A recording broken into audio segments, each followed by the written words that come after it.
Hello everyone. आज हम start करने वाले हैं क्लास 12th का चैप्टर सॉल्यूशन, जिसमें हमारा टॉपिक है solubility and Henry law. Okay, तो सॉल्युबिलिटी का क्या मतलब होता है? Solubility means the amount of substance dissolved in a particular solvent. For example, this is water. इस वाटर में मैंने क्या किया, शुगर मॉलिक्यूल्स जो हैं, शुगर के जो क्रिस्टल्स हैं, उनको मैंने क्या कर दिया, डिसॉल्व कर दिया। अब मैंने क्या देखा थोड़े टाइम के बाद में कि जो ये शुगर के मॉलिक्यूल्स हैं ये इस वाटर के अंदर धीरे धीरे डिसॉल्व होना स्टार्ट हो गए। तो दैट मीन्स कि इस वाटर के अंदर जो हमारा वाटर, पहले हम बोल सकते हैं कि मान लो हमने पी के देखा तो इसके अंदर क्या था, बिल्कुल भी कोई भी टेस्ट नहीं था, टेस्टलेस। ओके, जब मैंने इसके अंदर ये शुगर डिसॉल्व कर दी है उसके बाद में इस वाटर के अंदर एक स्वीट टेस्ट आ गया है। ओके, तो दैट मीन्स ये किसके कारण हुआ होगा, इस शुगर पार्टिकल्स के इस वाटर में डिसॉल्व होने के कारण। तो हम बोल सकते हैं कि यहाँ पर कंसंट्रेशन इंक्रीज हो गई है वाटर में, किसकी, इन क्रिस्टल्स की, जो हमने क्या डाले हैं, इस वाटर के अंदर डाले हैं। तो there are two components, first one is solute and another one is solvent. Okay, solute हमारे पास वो सब्सटेंस होता है जो लेसर अमाउंट में होता है और जिसे हम डिसॉल्व कर रहे होते हैं। और जिस सब्सटेंस के अंदर हम डिसॉल्व करते हैं, इन विच दिस इज डिसॉल्व्ड, जो शुगर मॉलिक्यूल्स थे, अब वो हमारे पास यहाँ पे किस तरीके से एक्ट कर रहे हैं, एज अ सोल्यूट। और हमने इसको जिस सब्सटेंस में डिसॉल्व किया है वो किस तरीके से एक्ट करेगा, as a solvent. So these are the two components of a solution. They will together make a one thing which is solution, and it is homogeneous. Homogeneous means which cannot identify that the substance is dissolved in it or not. Okay, there is वहाँ पे कोई भी boundary separation नहीं होगा. Homogeneous means same composition throughout the mixture. Okay, तो अब यहाँ पर देखते हैं क्या लिखा हुआ है. Solubility of a substance is maximum amount that can be dissolved in a fixed amount of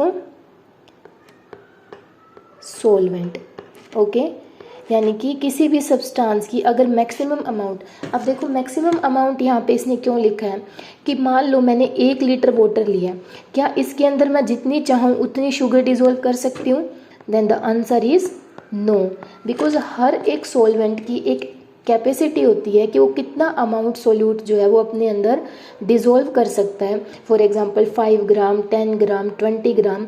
तो इट मीन्स कि एक पर्टिकुलर अमाउंट ऑफ शुगर ही हम इस वाटर के अंदर क्या कर सकते हैं, डिसॉल्व कर सकते हैं. उसके बाद देखो क्या होगा. फॉर एग्जांपल यहाँ पर ये वाटर है जिसके अंदर शुगर मॉलिक्यूल डिसॉल्व है, ये इसके अंदर चले गए हैं, डिसॉल्व हो गए हैं. अब ऊपर से और मैंने सॉलिड शुगर पार्टिकल्स डाल दिए. अब ये क्या करेंगे, इन दोनों, ये जो दोनों हैं ये आपस में क्या करेंगे, कोलाइड.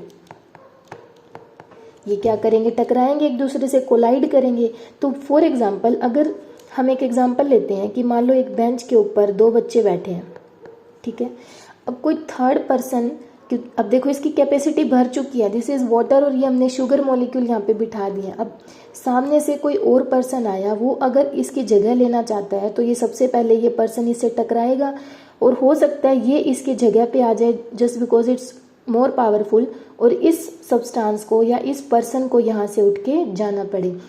तो यही कहानी हमारे पास इस सॉल्यूशन के अंदर हो रही है कि जब ये शुगर के मॉलिक्यूल्स यहाँ पर अंदर सॉल्यूशन में आएंगे तो जो डिसॉल्व्ड पार्टिकल्स हैं, जो ऑलरेडी डिसॉल्व्ड है, वो हो सकता है इस सॉल्यूशन से क्या हो जाए, बाहर. और हम उसे क्या बोलते हैं, क्रिस्टल. उसे हम क्या बोलते हैं, क्रिस्टल. तो ये पूरा सिनेरियो समझ आया इसके आपके अंदर कि सोल्यूबिलिटी क्या होती है, कि उसके अंदर हम एक maximum amount of solute is dissolve कर सकते हैं एक सॉल्वेंट के अंदर. ओके, तो यहाँ पे उसका मतलब क्या हुआ कि सॉल्यूशन के अंदर उसकी जो अमाउंट है वो इंक्रीज हो रही है. सॉल्यूशन था ये हमारे पास, इसके अंदर हमने क्या किया, ये शुगर मॉलिक्यूल डिसॉल्व किए हैं. तो दैट मीन्स इसकी जो कंसंट्रेशन है वो इंक्रीज हो रही है सॉल्यूशन के अंदर, जैसे जैसे हम शुगर का लेवल बढ़ाते रहेंगे. तो इस प्रोसेस को बोलते हैं डिसोल्यूशन. इस प्रोसेस को क्या बोलते हैं, डिसोल्यूशन. लेकिन एक एक टाइम के बाद में, एक पर्टिकुलर कैपेसिटी के बाद में वो शुगर मॉलिक्यूल्स इसके अंदर डिज़ोल्व होना बंद कर देंगे और अंदर जो शुगर पार्टिकल्स जो ऑलरेडी डिज़ोल्व है उसके साथ में क्या करेंगे, कोलाइड करना स्टार्ट कर देंगे और सेपरेट आउट हो जाएंगे, जिसे हम बोलते हैं क्रिस्टलाइजेशन। जिसे हम क्या बोलते हैं, क्रिस्टलाइजेशन। तो एक इक्विलिब्रियम अटेन हो जाएगा एक आने वाले सोल्यूट और सॉल्वेंट के बीच में कि हाँ भाई और हम इसके अंदर डिज़ोल्व नहीं कर सकते। तो सोल्यूट प्लस सॉल्वेंट मिल करके हमारे पास यहाँ पर क्या बना देंगे, सॉल्यूशन। और जो ये हमारे पास जो यहाँ पर डिज़ोल्व हो चुके हैं ये ना ही तो किसी टेम्परेचर पे वेरी करेंगे उसके बाद और ना ही प्रेशर पर। ओके,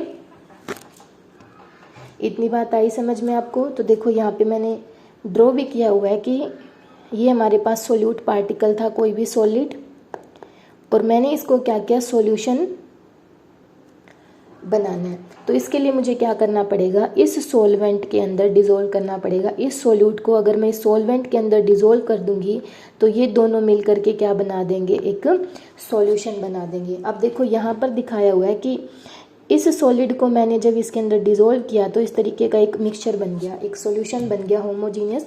ठीक है, ये तो हमारा सॉल्यूशन हो गया। लेकिन जब मैंने इसके अंदर और ज़्यादा सोल्यूट डालने की जब कोशिश की तो देखो यहाँ पे आपको दिख रहा होगा एज अ क्रिस्टल की फॉर्म में ये बाहर आ गया। तो ऐसे सॉल्यूशन को हम बोलते हैं सैचुरेटेड सॉल्यूशन। क्या बोलते हैं, सैचुरेटेड सॉल्यूशन। और सैचुरेटेड सॉल्यूशंस की जो खास बात है which is important about the saturated solution कि वहाँ पर वाटर ऑफ क्रिस्टलाइजेशन, या फिर क्रिस्टलाइजेशन का मतलब क्या होता है, क्रिस्टल की फॉर्म में सोल्यूट हमारा बाउंस बैक हो चुका है। ओके, तो this is all about the solubility. अब हम पढ़ेंगे solubility of gas in liquid, कि अगर किसी लिक्विड के अंदर हमने गैस को डिसॉल्व कर रखा है तो उसकी सोल्युबिलिटी किन किन फैक्टर्स पे डिपेंड करेगी। जैसे यहाँ पे factors affecting solubility of gas in liquid मैंने लिखा हुआ है, nature of gas, temperature, nature of liquid and pressure. तो देखो क्या होता है, इसका सिंपल सा एग्जांपल आपको पहले पता होना चाहिए कि ऐसा कौन सा एग्जांपल है जिसके अंदर हम देख सकते हैं कि solubility of gas in liquid है।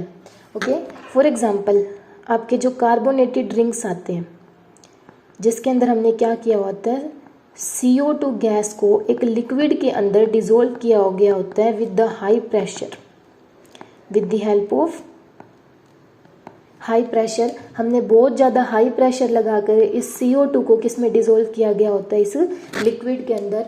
तो this solubility depends upon certain factors. तो उसमें सबसे पहले हमारे पास है हेनरी लॉ जो डिफाइन करता है pressure as a factor, pressure as a factor of solubility of gas in liquid. तो हेनरी सर जो थे सबसे पहले थे जिन्होंने बताया था कि सोल्युबिलिटी प्रेशर के ऊपर किस तरीके से वेरी करती है, और ये बहुत ज़्यादा इम्पोर्टेंट है क्योंकि इससे क्वेश्चन हर बार आता ही आता है।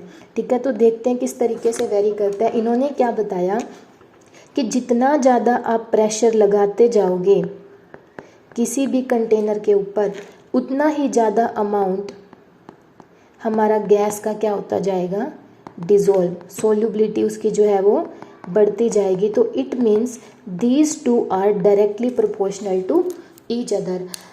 अब डायरेक्टली प्रोपोर्शनल को हटाने के लिए कुछ ना कुछ कांस्टेंट लगाना होता है।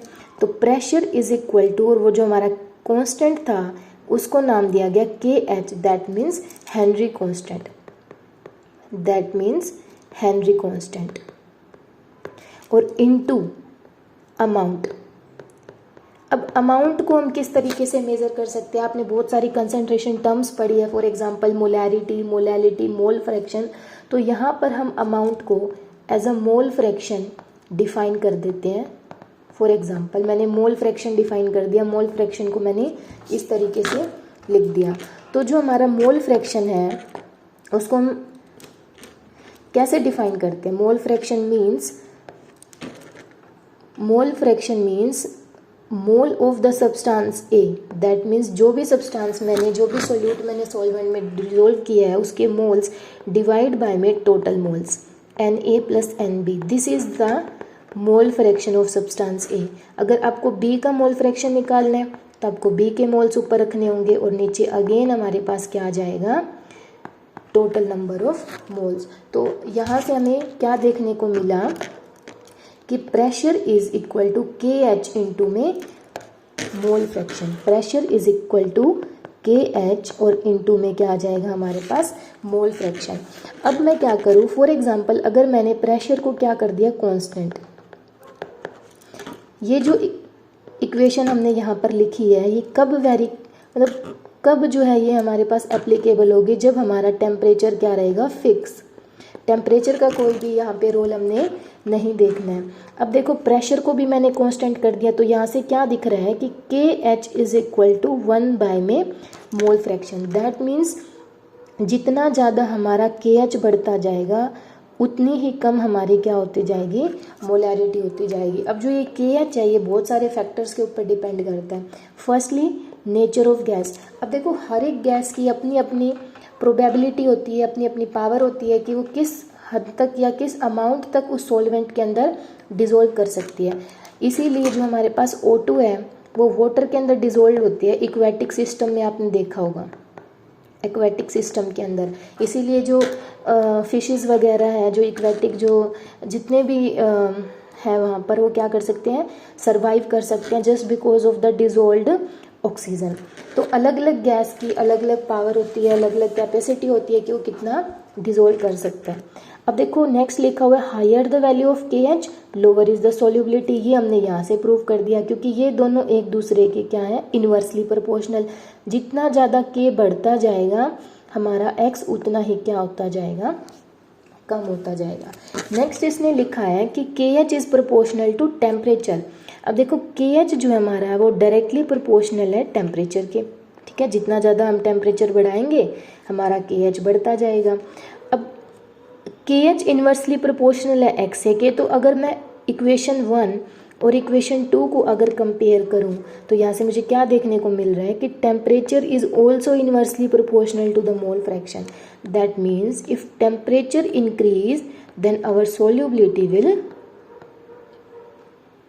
decrease. That means if temperature increase then solubility decrease. अभी तो कॉमन सी बात है, अगर आप किसी भी सब्सटेंस के अंदर या किसी भी कंटेनर के अंदर अगर आप टेम्परेचर राइज कर दोगे, मान लो मैंने बर्नर से यहाँ पे क्या किया, टेम्परेचर राइज कर दिया, तो इसके मॉलिक्यूल्स के अंदर क्या आ जाएगी, काइनेटिक एनर्जी। और काइनेटिक एनर्जी के कारण मॉलिक्यूल्स मूव करने लग जाएंगे, तो डिसॉल्व होना तो दूर, ये तो सिस्टम को छोड़ छोड़ के जा रहे हैं, यहाँ से लीव कर जाएंगे सिस्टम को। तो ये बात भी हमारी यहाँ से सही प्रूव हो गया। और प्रेशर बढ़ाने से सॉल्युबिलिटी कैसे बढ़ती है, मान लो मैंने कोई भी कंटेनर लिया और कंटेनर के अंदर मैंने क्या किया, एक पिस्टन लगा दिया। अब यहाँ पे क्या है, दिस इज़ अवर लिक्विड, और जो ये गैस के पार्टिकल्स हैं ये इस तरीके से ऊपर फ्लोट कर रहे हैं। अब मैंने क्या किया, इस पिस्टन को बिल्कुल यहाँ तक प्रेशराइज कर दिया, इसके ऊपर कोई ना कोई वजन रख के वेट रख दिए मैंने बहुत सारे। अब वेट रखने की वजह से ये जो पिस्टन है डाउनवर्ड चला जाएगा। अब देखो ये गैस के जो पार्टिकल्स हैं वो बिल्कुल पास पास आ जाएंगे इस लिक्विड के। तो यहाँ से साफ दिख रहा है कि जो गैस के पार्टिकल्स हैं वो लिक्विड के अंदर मिक्स होते जा रहे हैं, डिज़ोल्व होते जा रहे हैं। तो हेनरी लॉ के अकॉर्डिंग जो ये कंडीशन है वो सही फुलफिल हो रही है कि प्रेशर जितना ज़्यादा आप बढ़ाओगे हमारा एक्स भी उतना ही ज़्यादा क्या होता जाएगा, बढ़ता जाएगा। तो इसके ऊपर एक बहुत इंपॉर्टेंट क्वेश्चन आता है कि why aquatic species more comfortable in cold water. Aquatic species more comfortable in cold water, क्योंकि cold water that means temperature decrease.